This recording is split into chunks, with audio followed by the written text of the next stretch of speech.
Welcome to the show that the IWC loves to hate and the casuals can't live without. It's your boy, the savior of casual wrestling, the hooded hero of hot takes, the undefeated, undisputed, reigning, defending champion of casual wrestling debate.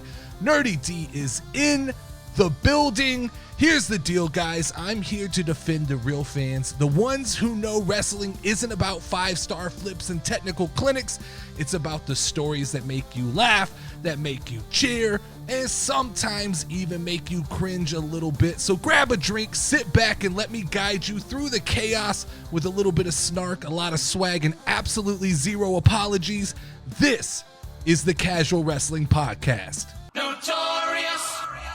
Big it up, big it up.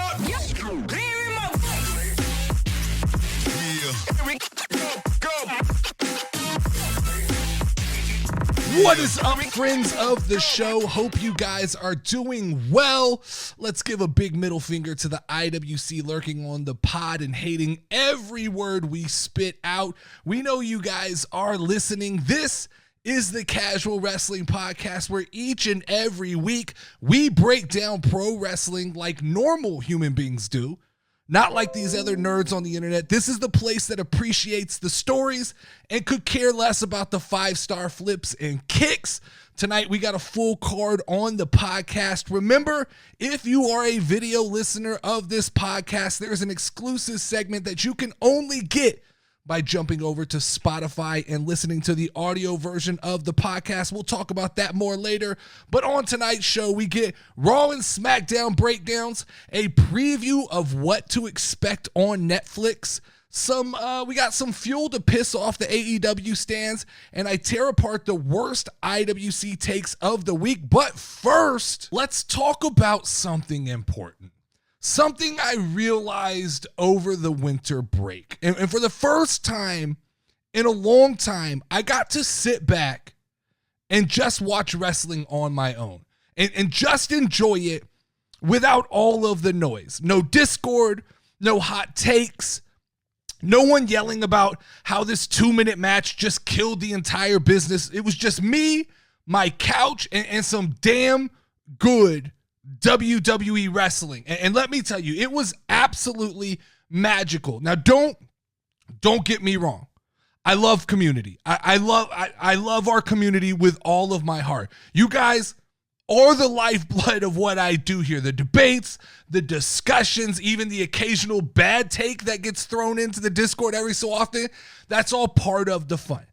But sometimes, let's be real. Let's be honest with ourselves. Sometimes we all, including myself, we get a little too caught up. We get a little too crazy. We get into the game of overanalyzing every little nook and cranny of wrestling. Sometimes we dip our toe into the pool, sounding a little bit like a Dave Meltzer, except none of us have a 5-star rating system to back it up. So over the break, I realized something. I wasn't watching wrestling anymore, guys. I was dissecting it. I was like prepping for a biology final. Oh, that match was fine, but they didn't do so-and-so, right? Or this feud is not hitting because when this guy cut this promo, he didn't say the 3 words that I needed him to say. You know what I wasn't doing? I wasn't just enjoying the damn show. So I decided during this Christmas break, I just unplugged, spent time with the family, tuned out the chatter, turned off the notifications, and just let myself be a fan again. And you know what? WWE's on fire. Now, maybe nothing's changed. Maybe it's just my perspective that changed. But it feels to me like I enjoyed the product. Now, I'm not saying it's perfect. Don't get me wrong. There's always going to be things to criticize with professional wrestling, especially WWE, but I'm just saying I found myself reinvested into the product, right? I'm anticipating Roman Reigns coming back. I got to watch the Cody crybaby some more. We're back into this finishing the story and Kevin Owens getting involved, and I'm reinvested in all of this stuff that maybe I had lost sight of the direction I was going. And for the first time in a long time, I wasn't dissecting what I saw. I was just enjoying it. Now, Does that mean, all right, Nerdy D, just throw the community out? No, not at all. This is where I belong. You guys at this point are my wrestling family. I needed a reset. That's all it was. I needed 2 weeks to reset, get my mind right, and come back to the table fresh so I can watch wrestling with a fresh set of eyes. Sometimes you've got to step away to remember why you love something in the first place. And I'm here to tell you, everybody, this goes for everybody in the community. If you ever start to feel worn out, we'll be here. Take your week off. Take your 2 weeks off. Come back. We'll be here. Turn off the noise. Kick back. Let yourself just enjoy wrestling. Let yourself enjoy the ridiculous drama that is WWE. Then come back home. That is an okay thing to do. Now, I know that there's a certain amount of people here sitting here like, but Nerdy D, if you're not overanalyzing this product, if you're not breaking it down and dissecting it, how are you going to have your amazing hot takes we've grown to love? Relax. I still got takes. And they're going to be better than ever because now I'm back to watching wrestling as a fan, not as a booker, not as a wannabe Dave Meltzer. So buckle up, right? 2025 is going to be a big year of content, a big year of wrestling, big year for WWE. Your boy is back, recharged, and ready to remind the IWC why they can't have as much fun watching wrestling as we do. So let's talk about SmackDown, right? Let's get into it because while everybody else was busy unwrapping socks and eating leftover ham, WWE actually delivered a surprisingly good week of wrestling.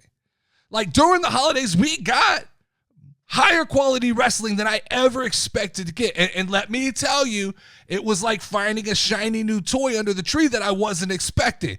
Let's talk SmackDown. Like, my girl Bianca Belair showed up like looking like $1 million as always. Honestly, at this point, she's carrying the women's divisions. Most victories in the entire year of 2024. She's kind of put the division on her back when there hasn't been a lot to like in women's wrestling right now. And so here's the deal. Anybody who's doubting Bianca Belair, anybody who's telling me, anybody from the IWC telling me she doesn't need to turn heel, she can do whatever she wants right now. She is the women's division. And you could talk about Rhea Ripley. Rhea Ripley, ridden with injuries this past year. I think she'll come into form. But outside of Rhea Ripley, Liv Morgan did the best that Liv Morgan could do. I think that, Nia Jax is Nia Jax. I don't think anybody's going to be clamoring for more Nia Jax. But Bianca Belair held it down this last week and this last year. I think it's time we put some more respect, especially the IWC, put some more respect on the name Bianca Belair heading into the year of 2025, because I can tell you big things are ahead. But y'all want to know what the real gift this last 2 weeks on SmackDown was? It's the Street Profits. The Street Profits finally back on TV, finally stepping back into the ring. They shook off whatever creative purgatory they've been put in, and they picked up a big fat W. Look, and I don't know what's going on with them. I don't know why they're not in the title picture. I don't know why Triple H has decided all of a sudden that the Street Profits shouldn't be in the mix. But seeing Dawkins and Montez back in action and looking like a real threat again, that's the kind of holiday cheer I can get behind. And hopefully this is leading to a moment down the road with DIY where we get to see the Street Profits either holding gold once again, or maybe this is the precursor to a Montez Ford solo run. Either way, so happy to see the Street Profits finally back on TV, finally picking up a W, and finally getting a little bit of respect on television. But the real thing to pay attention to right now on SmackDown is Kevin Owens. Kevin freaking Owens, proving once again, guys, pay attention. I'm trying to help you here. He is the baby face that we deserve, but not the one that the Cody crybabies think that we need. Let's be real here, guys. Cody Rhodes is not a good friend. He's not even a decent friend. This guy is the walking definition of it's about me, it's not about you. Every time KO has stepped up for Cody Rhodes, Cody's off somewhere crying about finishing a story or polishing his own spotlight. Meanwhile, Kevin Owens is out here doing real work. He's doing the people's work. And yet somehow the majority of fans still have the audacity to call Kevin Owens the heel? Are we watching the same show, guys? Because what I'm seeing is Cody looking more and more like a toxic coworker who wants all the credit for a group project but never shows up to the meetings. Kevin's the real hero, guys. Kevin's the real workhorse. Don't let the narrative get twisted. Let me hear you guys in the comments, hashtag justice for KO. You know I'm right. You know I'm right. The way Cody Rhodes has disrespected Kevin Owens for the last couple of weeks, it has to stop. Kevin Owens, it is time for Kevin Owens to ascend to the top of the mountain and not just hold up the Winged Eagle Championship. It's time for Kevin Owens to hold up the WWE Championship once again. Hashtag justice for KO. But can we talk about Sami Zayn as well? Because I'm not going to lie. These past 2 weeks, I found a new respect for Sami Zayn. This tough guy, Sami Zayn, coming out to defend the bloodline, that's a good look for Sami Zayn. Sami has been so focused the past year on trying to embrace the lovable underdog that we kind of forgot who Sami can be. Now, all of a sudden, Sami steps up and there's a little bit of fire. There's a little bit of bass in Sami Zayn's voice. And you can't help but respect it. Even though he lost to Drew McIntyre for what feels like maybe the 1,000th time this year. Like, maybe the 1,000th time he lost. But seriously, at this point, like, it's starting to look like Drew McIntyre has a punch card for victories against Sami Zayn. Just one more match, and maybe Drew McIntyre gets a free t-shirt or a free coffee or something. But I like this version of Sami Zayn. Even with the loss, I feel like Sami Zayn came out looking strong. He's adding layers to his character. He's developing a new version of Sami Zayn that I think we're going to be interested in 2025. And that's the kind of storytelling that as casual fans we talk about. This is what we argue with the IWC about when we talk about storytelling. It's layers. It's developing character. It's seeing an evolution in Sami Zayn, which I think we're seeing because we all know this. As casual fans, we know wrestling's not just about wins and losses. It's about the moments. It's about the stories, the characters. That's what keeps us coming back week to week. It's not about how many flips you can do, how many times you jump off the top rope, how many dangerous things you do. It's the story elements that build the characters that keep us interested coming back week after week. So yeah, right? Christmas gave us a treat with SmackDown. Like, I think like we saw Bianca doing her thing. Street Profits showed out. KO once again proves he's the backbone of WWE. And Sami Zayn's given us a reason to care. So even in defeat, that was a good, I think most of you would agree, that was a better Christmas break of wrestling than we've had in a long time. All right, guys, I want to take a second to talk about leveling up your health game, starting with your gut. If you're not drinking Karma probiotic water, you're missing out on hydration that actually does something for you. Here's the deal. Karma probiotic water isn't like other drinks. With their patented push cap technology, the probiotics stay fresh and active until you're ready to drink. Why is that a big deal? Because probiotics are only effective when they're alive, and Karma makes sure that you get the good stuff every single time. Just push the cap, shake it up, and let those billions of live probiotics work their magic, supporting your gut health, boosting your immune system, and keeping you feeling like $1,000,000. Plus, with amazing flavors like blueberry lemonade and strawberry lemonade, taking care of your health has never tasted this good. Ready to transform your gut health? It's easy. Click the link in the description of this video and get your hands on Karma probiotic water today. Don't wait. Your gut will thank you. Push, shake, and drink your way to better days with Karma probiotic water. All right, guys, strap in. It is time to talk Monday Night Raw. And more importantly, we got to talk about the biggest moment to come out of Monday Night Raw. Scratch that. Maybe it's the biggest moment to come out of the year 2024. Did we just witness the best promo of Seth Rollins' career? Scratch that again. Did we just witness CM Punk's defining moment as a WWE superstar? You know what? Scratch that again. Did we just see the most electrifying, heated, goosebumps-inducing promo battle between the two best wrestlers in the world? No, I said it. I said it, IWC. I'll die on this hill.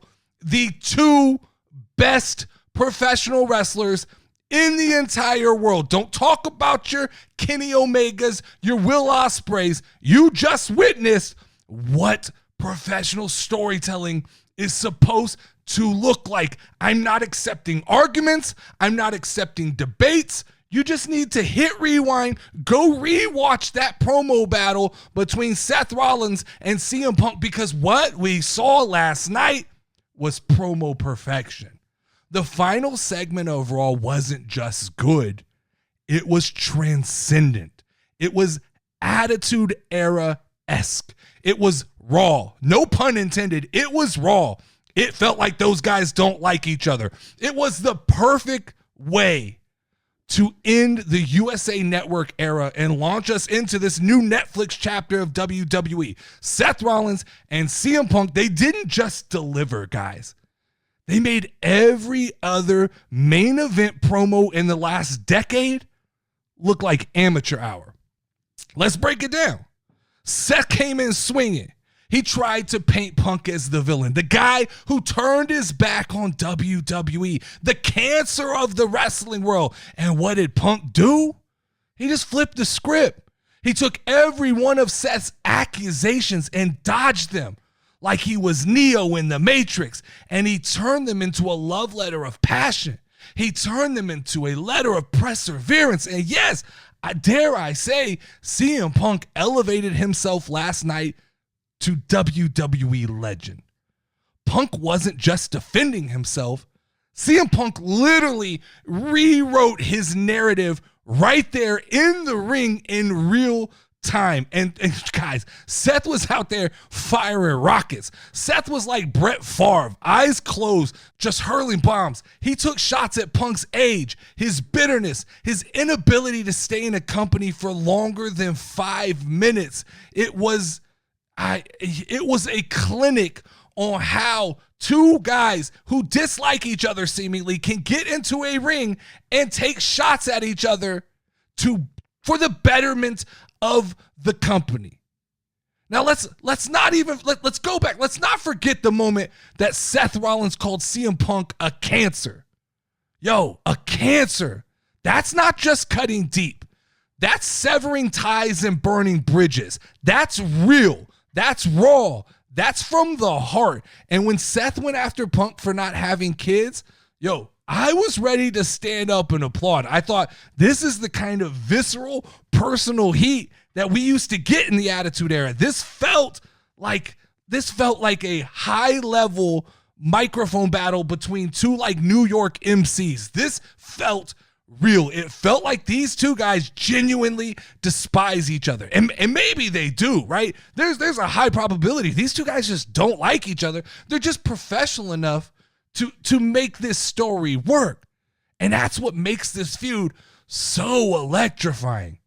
And CM Punk, my guy, CM Punk, the way he slid back, y'all didn't catch this. A lot of y'all didn't catch this, but the way CM Punk slid back into the anti-establishment role, like he never left, positioning Seth Rollins as the corporate golden boy, that was a masterclass in promo work. It reminded me why we fell in love with CM Punk in the first place. He's the guy who thrives on chaos, who challenges the system, who makes you believe in every single word he's saying.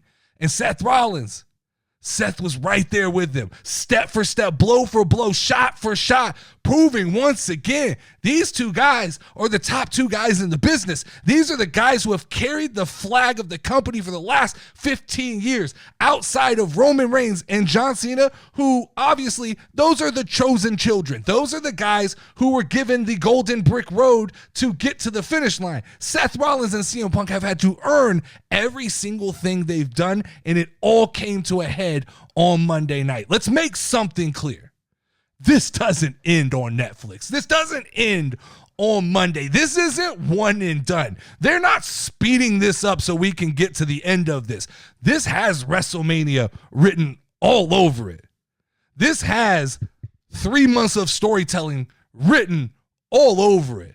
I even believe, I'm going to throw out a wild hot take here. Give me Becky Lynch returning and AJ Lee returning at some point to get involved in this story, because why not?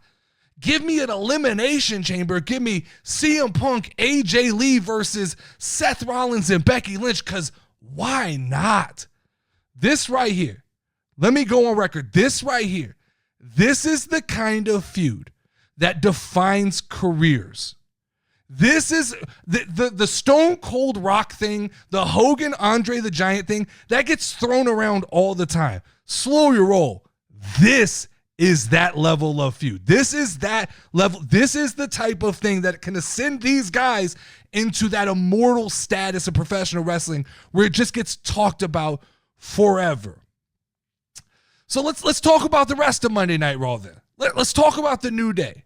The New Day need to write a masterclass on how to stay relevant and how to complete a proper heel turn in professional wrestling. Because seriously, who would have thought? After all these years, I thought they were cooked. And not in a bad way. I thought they just had their time in the spotlight after countless title reigns, after throwing pancakes in the stands, after playing trombones when they come out to the ring. These guys, they've done everything you can do in professional wrestling. And then the ability to just flip a switch. They just flip a switch, and all of a sudden, they're the biggest heels in professional wrestling right now. Somebody explain how that's possible. Every time they tried to speak last night, the crowd drowned them out. And before the IWC starts, because I already know the IWC argument's going to be, this is what they do every time. With Dominic Mysterio, I did it a little bit. I fell into this. But now, thinking clear again, there was no piped-in crowd noise last night. Because that's what the IWC is going to start with, the piped-in crowd noise conspiracy theories. Just stop. That wasn't piped in. That was genuine, red-blooded, we hate you guys heat. New Day sucks. That was all genuine. It wasn't go-away heat either. This was the kind of heat that makes wrestling fun. Even Jey Uso came out, interrupted the promo. He tried to get the crowd back on track at one point. And it looks like he even sort of broke character because he was genuinely stunned. He asked the crowd to stop booing, and they just continued to going. That's how you know that's real. That's how you know that's genuine heat. But it's not just the boos. Later in the night, New Day show back up with Rey Mysterio and his LWO crew. And let me tell you, that underrated segment of the night, guys, when he dropped nicknames for each one of the LWO, because let's be honest, none of us knows their real names anyway. So calling one guy Hat Guy, calling the other guy Not Hat Guy, calling the other guy like Rey Mysterio Jr., and then calling Zelina Vega the kid in 12-inch lift shoes, that was perfection. That was great. That was Xavier Woods and Kofi Kingston, once again, putting on a masterclass of how you get over. How you take, we sat and complained about this being drug out too long, but what do the New Day do? They just chop it up. They just cook it up. They put it on the hibachi. They cook it up, and they're cooking fire now. Look, all we need is a proper beatdown of Rey Mysterio next week with his mystery partner, and that's cherry on top. Just saying. New Day is on fire. New Day is back in the forefront of professional wrestling. Did you see that? Was that on your 2025 bingo card for WWE? Was New Day being back in the spotlight of tag team wrestling? That, to me, just absolutely fire. But once again, Triple H just cooking up, seamlessly transitions from the New Day, from Jey Uso, into a conversation between Jey Uso and Solo Sikoa. Once again, seamless transition. Just feel the smooth in and out. You're going to take that first 90 minutes of commercial-free wrestling and maximize its potential. That's how you do it. And what does that lead to? That leads to a surprise Drew McIntyre surprise attack. We have to be. I am critical of Triple H at times, but we have to give him props when props are due. And say what you want about his booking. his inability to always book consistently, but his ability, and he's done this now for the last 365 days, his ability to weave stories together and kind of blur the lines between rivalries is top tier. That this is what he does well. Like, is Drew McIntyre beefing with Roman Reigns? Is he beefing with Sami Zayn? Is he beefing with Jey Uso? We don't really know. We just know Drew McIntyre's kind of on the warpath. But what I do know about Drew McIntyre is that every time he's on the screen, I pay attention. I pay attention because Drew right now is at the top of his game. He has championship written all over him in 2025. And next week, we're getting Drew McIntyre versus Jey Uso. That's a premium live event level match that we're just going to get on a Raw. Because why? Because we're moving to Netflix, and it's probably going to be the greatest Raw of all time.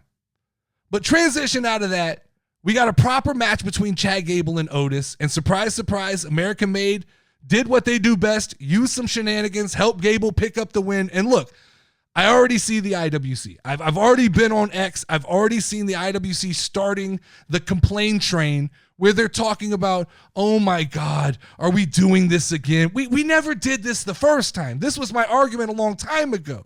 We never got the proper story between Gable and Otis. So the IWC just needs to shut their mouth.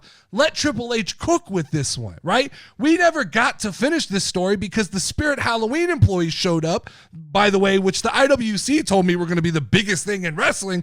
Still don't know what the hell's going on with those guys. You have Dexter Loomis coming out and having one-on-one matches. That absolutely still the Wyatt Six are a complete mess. But calm down. Calm down, IWC. This story, there's meat on the bones. Like, Otis looked like the best Otis I've seen in the ring in a long time. And let's be real, right? More Otis on TV means more Maxine on TV. And let me find out the IWC is complaining about more Maxine on TV. Because I'm not complaining about that. Y'all need to let Gable cook. Yo, mini Kurt Angle 2.0, because that's who Gable is. Let's not get it twisted. He's got all those intangibles right there. Let him tell his stories. Yo, the IWC's too busy whining because he didn't jump ship to AEW. That's what this really is about. See, the IWC quickly turns on anybody who has the opportunity. Contract status is up, and they don't make the jump to AEW. The IWC turn their back on those guys immediately. But newsflash, guys. Chad Gable picking up W's, that's a good thing. And like I said, Otis looked like a serious contender in the ring. It wasn't all comedy for the first time with Otis, and we got to see what a serious contending Otis looks like, and it looks good. And American Made as a faction, they like everything about that just works. I am here for it. Now, when the night started, there were two semifinal matches for the women's IC tournament scheduled. And I thought, oh, great. This is going to be a letdown. I was certain going into the night that we were going to get Zoe Stark versus Io Sky in the finals of that tournament. And I was ready to come on here and tell you guys how I could give two shits about that matchup. But then my guy, Booker of the Year, you heard it. I gave him Booker of the Year on the Slapping Meat podcast. My guy, Booker of the Year, gave us a late Christmas present. Dakota Kai beating Zoe Stark and Lyra Valkyria shocking the world and upsetting the IWC darling Io Sky. When I tell you my interest shot through the roof, my interest shot through the roof. My interest shot through the roof, past the drones, around the fog that's in the sky, and straight up into the deep, dark void of space. Dakota Kai versus Lyra Valkyria in the final feels refreshing to me. Like, I am so excited that's what we're getting. Either one of those two winning the Intercontinental Championship at this point gives me the same energy as Chelsea Green winning the United States Championship 2 weeks ago. It's fun, it's fresh, and it's unpredictable, and that's why I love wrestling. But we could talk about the elephant in the room. There was something on Raw. I don't know if anybody noticed this. The snooze general, Gunther wasn't prominently on the show, right? Makes you wonder what's going on with Gunther. I have a little bit of an idea. I have a little bit of a hot take on this. I have a little bit of a thought process on this. I think we're gearing up for Gunther versus John Cena next week. I think keeping Gunther off of major storylines right now, I think we're gearing up for an interaction between Gunther and John Cena. Gunther doesn't have anything really lined up right now. Cena's about to begin his farewell tour. We know Cena's going to be here next week. I think it just makes sense. I think that's going to happen. But outside of the War Raiders and Damian Priest, which none of that really hit for me, I thought this was a good episode of Raw. I thought it was better than it had any right to be when it's 1 week out from what we're expecting to be maybe the best Raw of all time. I gave this week's Monday Night Raw 7 on the casual scale, and I'm guessing that means next week is just slotted in to be a 9 or 10. We'll talk about it in a little bit. We'll get to that in a little bit, but like Raw is heating up. We should be excited about Monday Night Raw right now. All right, so we got to talk about AEW. We got to talk about, more importantly, AEW World's End. Why? Because the IWC once again is wetting the bed. Like, they're acting like this is the second coming of WrestleMania. I can't go on the internet without the IWC telling me this is what wrestling is really supposed to be. When in reality, this was like a mid-tier July Monday Night Raw with some extra flips thrown in, right? And guess what? Your boy Nerdy D actually tuned in and watched some of this event. Yeah, I did a little bit of homework. I read up in the dirt sheets. I got caught up on the storylines, and I watched World's End. And my verdict, it was fine. Nothing more, nothing less. Like, it was okay. I don't get what the big deal is. I don't understand what you guys are wetting your fucking beds about. Start with the main event. Jon Moxley versus the fake California cowboy Adam Page versus Jay No Casual Peel White and Orange Cassidy, who is AEW's most underappreciated gem right now. The match, decent, I guess, by wrestling standards, but let's be real, right? Was there ever a moment anybody thought Jon Moxley wasn't walking out as champion? I don't think so. After everything that I'd kind of read, after I saw, most people's kind of opinions, I think everybody kind of knew what the finish of that match was going to be. And you know what happens when you go into a story like that, your main event with no hope? You just don't care. And WWE does this all the time. They're not guilty. I mean, the WWE is just not guilty of doing this, but when this happens in WWE, we don't praise it as one of our major events of the year. When the main event is predictable, we don't leave that telling everybody how great it was. It's like watching a movie where the hero has plot armor, right? It just kills all of the suspense of the night. And I get it. I get the big moment was supposed to be IWC darling Adam Edge Copeland coming back, making his triumphant return, joining FTR and setting up a feud with Jon Moxley that I believe has some potential if you play it right, but Tony Khan will figure out a way to fuck that up too. Like, we just know, you just feel that coming, that Tony Khan will find out a way to mess that up. But outside, let's just throw the Adam Copeland return out the window. Let's talk about everything else, right? Will Ospreay, man, you just overhype this dude every time he's on. This was Will Ospreay's best performance. I saw his usual no-sell, flippy-dippy routine. He's athletic, sure, but he has no personality. He can't tell a story. Like, you guys keep getting on the internet and telling me this guy's the future of wrestling. This guy is the greatest wrestler in the world. He's the future of AEW. Yet Tony Khan still won't put the title on this dude. And don't tell me, you guys keep going, be patient. No. You guys got to sell tickets. You don't have time to be patient. You guys, right now, Tony Khan needs to sell tickets. He doesn't need to sell you guys on hope. And speaking of tickets, if you want to talk about tickets, let's get real for a second. This is what you guys are labeling your big banger of a show, and down the street in Orlando, WWE sells more tickets for a non-televised show? That's not a good look. That's just not a good look for you guys. You guys, you're going to have to figure out, stop telling me it's coming down the road and start showing me right now how AEW can be a viable competitor, a viable second choice to WWE. And don't point to Mercedes Moné, because I see the groundswell for Mercedes Moné.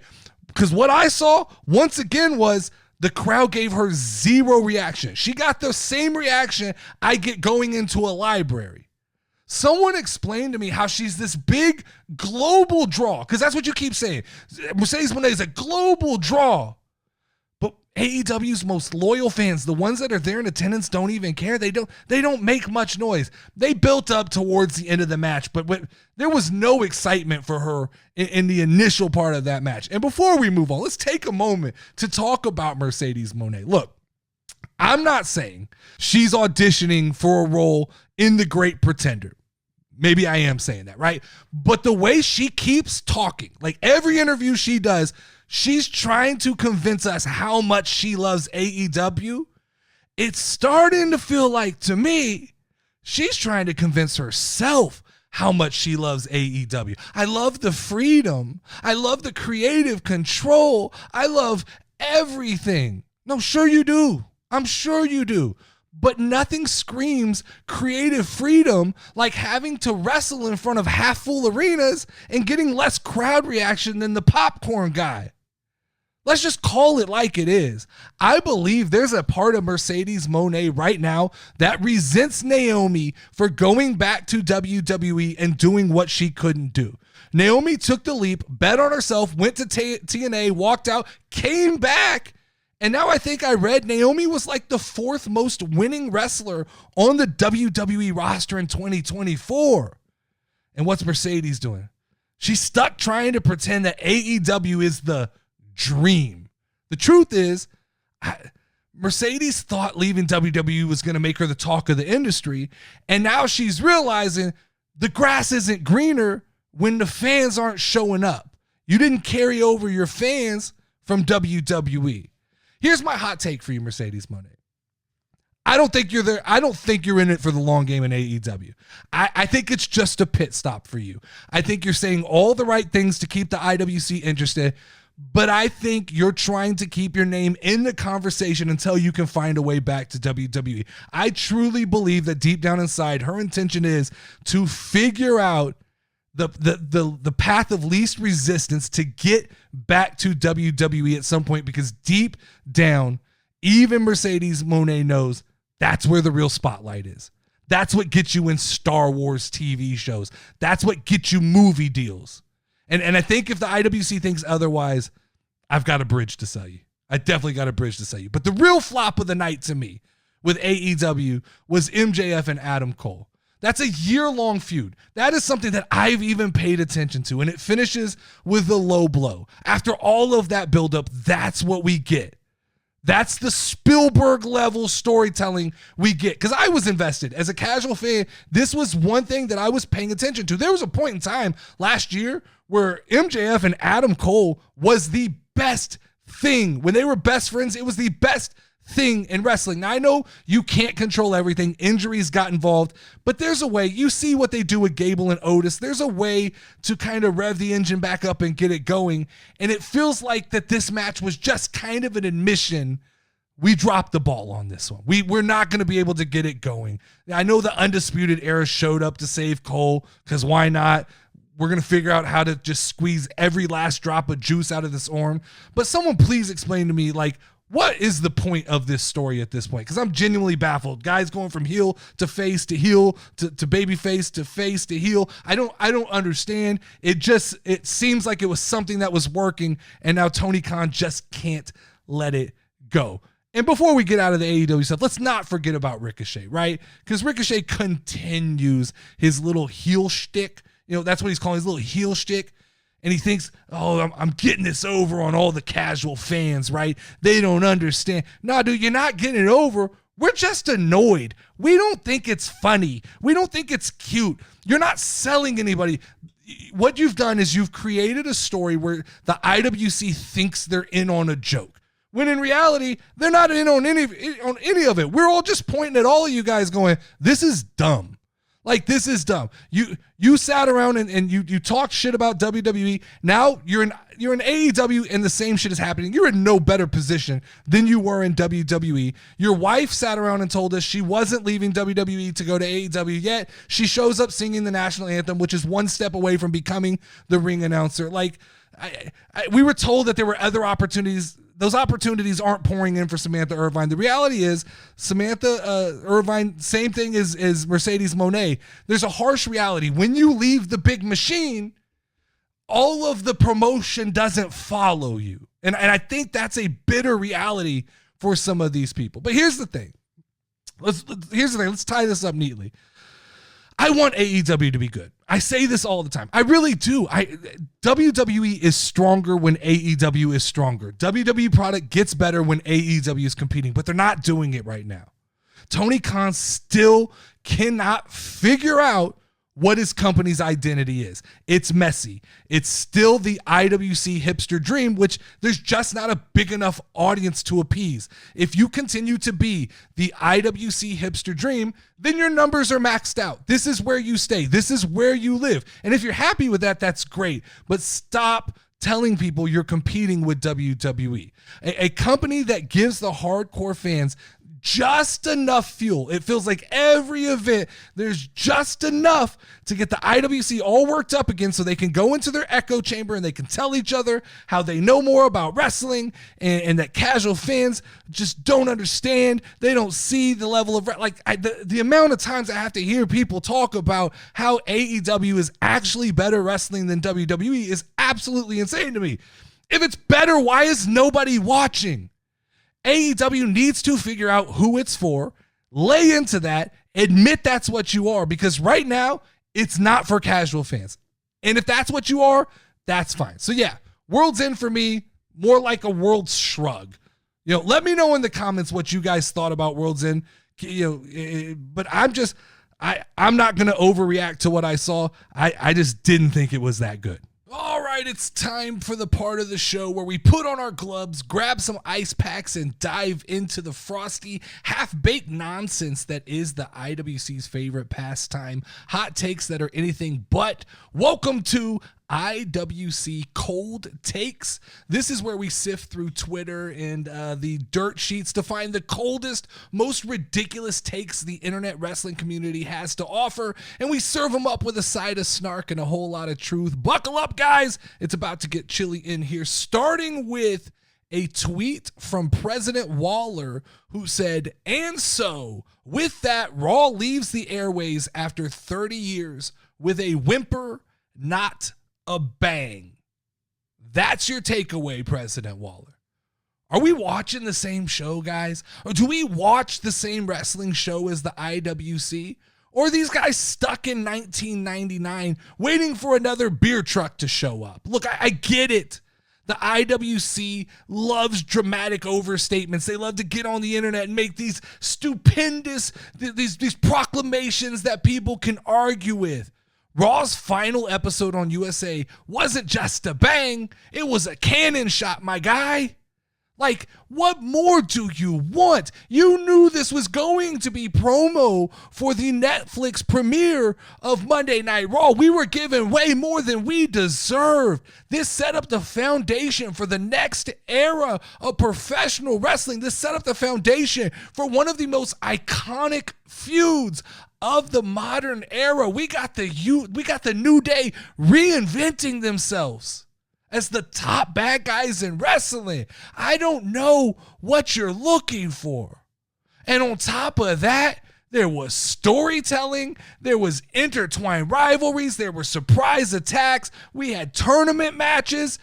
Tell me what you're looking for. Tell me what you're looking for so I can understand what you're not seeing in WWE that you could be seeing. Because it sounds to me like you're one of those IWC critics who wants every episode of Raw to end like AEW with some sort of, blown explosion or somebody getting thrown off the top of a cage or somebody getting cut with a pizza cutter. But here's the newsflash, my guy. WWE doesn't have to resort to these cheap stunts to tell compelling stories anymore.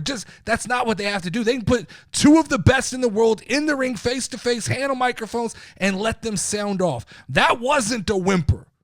That was a send-off that reflected where WWE is today. More refined, more focused, and setting up for a completely new era on Netflix. If you didn't catch that vibe, that's on you, my guy. Maybe try watching the show without like preconceived notions before you get on Twitter next time. That's just a thought for you, all right? Second one here of the night is from Power of Positivity. He says, all these WWE hypocrites who cry about AEW mentioning WWE, but don't have the same energy when WWE mentions AEW, you guys got to stop being hypocrites. All right, Power of Positivity. Let's talk about it then. First off, my guy, let's address the elephant in the room. The way AEW and WWE talk about each other isn't even in the same universe. When AEW mentions WWE, it sounds like the bitter ex who keeps showing up at the family barbecue, reminding everybody about how toxic their last relationship was. But when WWE drops a line about AEW, it's more like an eye roll at the indie kid trying to be edgy. Here's the deal. WWE is living rent-free in AEW's head. It's building luxury condos and complexes. AEW is just a part of wrestling history that WWE acknowledges from time to time. Let's not pretend this is hypocrisy. Let's not, this isn't WWE or AEW mentioning each other for the same reasons. It's about WWE has been the top dog for decades. They don't need to punch down. The mention of AEW was just a mention between two guys who don't like each other, recognizing the history that got them to where they are. But when AEW goes out of their way to take shots at WWE to try to find headlines, that reeks of insecurity. It's like yelling at the cool kids to notice you at prom. It's two completely different things. Let's stop with false equivalencies. Let's stop pretending like these are the same things. WWE's playing chess. AEW is still arguing over how to play checkers. All right, so let's look ahead to the most hyped Monday Night Raw of all time. At least for me, that's what it is. January 6th, the Netflix era begins. New stage? Maybe. New creative feel?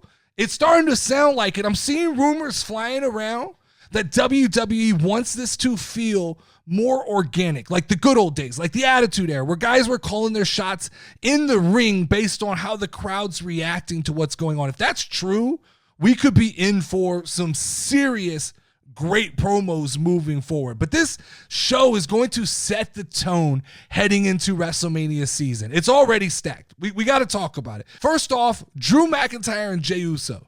This is premium live event quality match just being given to us because we're starting a new era of wrestling on Netflix. Drew McIntyre is on a warpath, and I say the Scottish psychopath will eat next week. I think he beats Jey Uso. I think they're setting Drew McIntyre up for a unbelievable 2025. I think this is an appetizer to bigger things to come for Drew McIntyre down the road. But we also get CM Punk versus Seth Rollins, and let's be real, I don't even think this is going to be a match. I think this is just chapter one in a damn brawl that's about to happen. If you're expecting a clean finish in this match, I've got bad news for you guys. Somebody, I think, is walking out of this match with a suspension. My money says one of these two guys disappear until Royal Rumble to make a surprise return to screw the other one. This, to me, we got limited time on Monday. This is going to be a moment that happens that gets talked about, but this is setting up for bigger implications down the road, and I'm all for it. We also get Liv Morgan versus Rhea Ripley. I love Liv and I love Rhea, but I just don't think this is time to take the belt off of Liv Morgan. I expect there's going to be some shenanigans here. I think Dominic Mysterio sticks his slimy little head back in. I think we see some things going on here. I think, once again, this is all setting the tone for WrestleMania. Netflix is going to be the official kickoff, I think, of the road to WrestleMania. And so we got to talk about Gunther as well, right? No Gunther on Monday Night Raw, I mentioned earlier, has me suspecting that we're going to see Gunther interrupt John Cena during some sort of promo kicking off the John Cena farewell tour. And I'm all in. I like this. I think this is good for Gunther. I think there was a point in time where John Cena came back and he kind of challenged Roman Reigns, and Roman had to elevate himself to another level. I think Gunther is the next in line for the John Cena test. I think he needs this. He needs to get into a ring with a guy who will test him and who will not give him a pass. We saw Gunther get into the ring with Randy Orton, who is no John Cena, and that didn't go like most people thought it would. So to see Gunther get into the ring with John Cena, I'm all in. I'm interested. I think this is the kind of put up or shut up moment that Gunther needs so we can see what Gunther can become. But we're also supposedly getting some kind of performance or appearance from Travis Scott. I'm guessing, let's just throw this out there, maybe a new Monday Night Raw theme. I think we went Megan Thee Stallion on SmackDown. Well, maybe a Travis Scott. I know WWE's been trying to lay into more like celebrity music. This makes sense to me to set the tone for the new Netflix era would be to get a song from Travis Scott. We're getting Pat McAfee back on commentary, which is exciting. We got Michael Cole back on Monday Night Raw. It's just gonna feel fresh. I think everything's gonna feel different. Now, what I think matters the most, the thing that we got to talk about is we're getting teases for Bianca Belair. And that's really all that matters, right? That's really all that matters. She's gracing us with her presence. Like that, to me, that show over. 10 out of 10. Bianca Belair is going to be there. No, but in all seriousness, right? We're going to get New Day versus Rey Mysterio and his not so mysterious partner. I think everybody knows at this point, Rey Mysterio's tag teaming with Penta El Zero, right? That's got to be what's happening. Come on. This has been teased for the last 2 or 3 weeks. We knew that Penta's coming. The New Day is taking shots at Rey Mysterio for having like a posse of Rey Mysterio wannabes. I think Penta's going to come out. I think he's going to show out. I think the New Day probably take a loss here, but I don't think that's that important because I think in the end run, the New Day can afford losses. But I think Penta's got to come out of the gates firing, showing just like a repertoire of things that we haven't seen for a guy his size who has the lucha style. I'm excited. I think he spices things up. I'm excited for Penta El Zero and seeing really what he does coming from AEW and what he can do in WWE and how he can work this style of wrestling. But let's be honest, right? There's one reason we're all tuning in for this show. That's the main event, baby. That's Roman Reigns versus Solo Sikoa for the Ula Fala and the title of Tribal Chief. And if this thing doesn't end with Roman Reigns back in his rightful place as the head of the table, then what are we even doing here, WWE? What are we doing, Triple H? Because I'm calling it right now. Roman Reigns picks up the win. New era. The OTC is back. He puts on the Ula Fala. His music's playing. We get the little logo that says good night from Monday Night Raw. Then boom. The Rock's music hits. I know the rumors are The Rock's not coming to WrestleMania. You guys believe that shit? Like, we've been swerved by Triple H too many times. Fool me once, Triple H, shame on you. Fool me twice, Triple H, shame on me. You're not getting me again.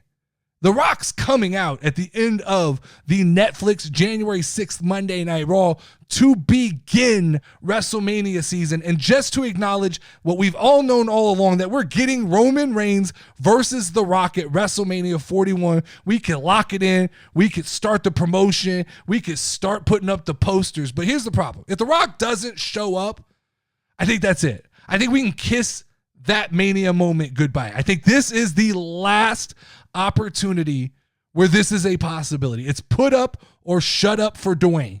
If he no-shows on Netflix biggest night, I think it's a hard pass on the biggest stage. I think you got to start looking at the other possibilities for Roman Reigns, the other possibilities. What else can we do? And don't forget, WWE has given themselves audibles. They've given themselves out heading into this match. Don't forget, Roman Reigns has enemies at this point. He's got Drew McIntyre kind of waiting in the shadows. He's got Kevin Owens who still doesn't like him. And look, you could throw any other wild card in to throw a wrench into the plans. Roman has enemies lined up like guys going to a buffet. Anything can happen. This is shaping up to be the most exciting Monday Night Raw in years. And honestly, I'm all in. Let's go. January 6th, Netflix, Monday Night Raw. Don't miss it. This could be the one for the ages. I will be back in the Discord. I will be chatting it up with the community. I'm back invested. Like I said, took some time off. I'm back all in. I am in. So guys, this ends the video portion of the show. If you are watching on video, jump over to Spotify, trying to raise those numbers up, trying to get back into the algorithm. Listen to the last 20 minutes of this show. We're going to bring Level Up Lauren in here in just a little bit to have, we'll probably play 20 questions. We'll let her ask some questions about wrestling that's going on this week, and maybe we'll talk about some outside things that are going on. But if this is your leaving point, thanks for tuning into the Casual Wrestling Podcast. If you enjoyed the show, make sure to hit the subscribe button and join our growing community. And hey, don't forget, there's even more content waiting for you in the audio version of the podcast. Exclusive segments like the Level Up Lauren questions, 20 questions, and Outside the Ring conversation are all only available on Spotify. So don't miss out. Until next time, casuals, stay casual, stay cool, and we'll catch you on the next episode. Every match, every take, we're all in. Wanna believe and come with the crew.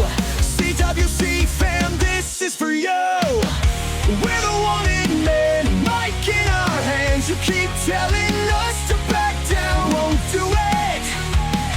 Dropping hot takes like a bullet.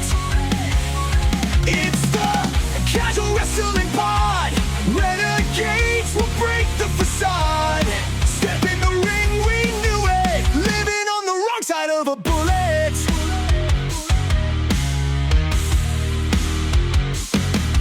Lay down in the squared circle, Envy's alive. Time is ticking, but we'll always survive. From Texas